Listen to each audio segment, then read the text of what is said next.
Hi there, and welcome to Storytime with Kay. Today we will read Brave, A Friend for Merida by Irene Trimble and illustrated by Massimiliano Narciso, Elsa Chang, and Grace Lee. This book was published by Disney Press in 2012.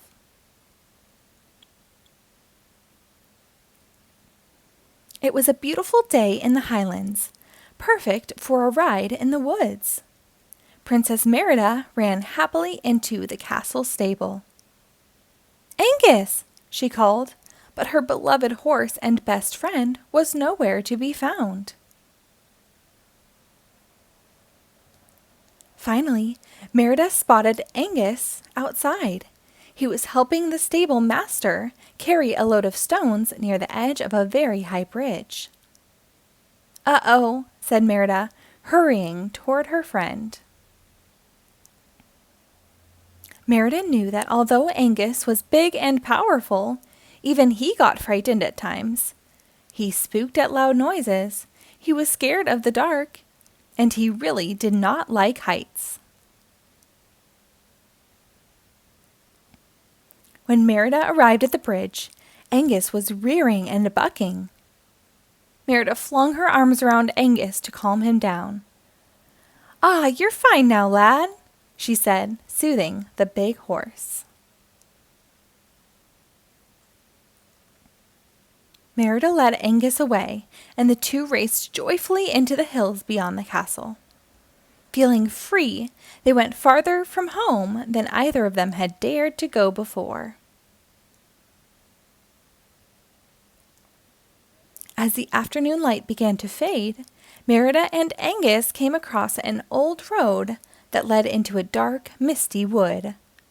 "An adventure!" Merida said excitedly. She patted Angus to encourage him. "Shall we have a look?"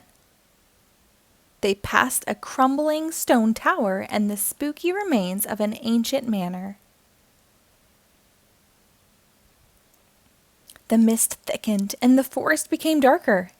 Merida decided it was time to head for home. But as she turned Angus around, Merida saw a huge, shadowy figure looming over her.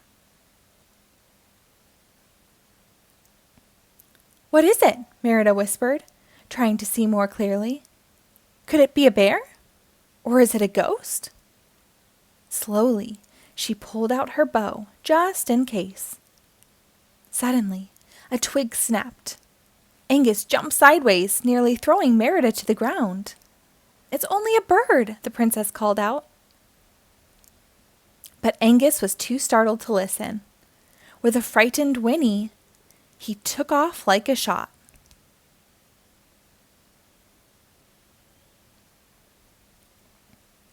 Angus charged wildly ahead. As the horse bolted out of the glen, the fog lifted, and Merida saw that the towering figure behind them was just an old tree. Merida struggled to grab Angus's reins to slow him down.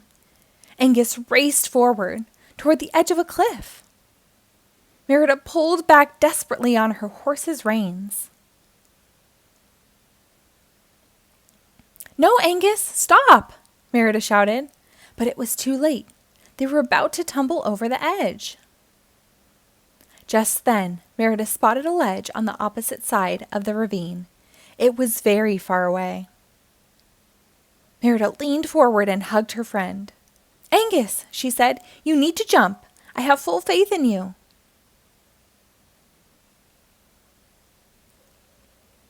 Merida and Angus reached the cliff's edge.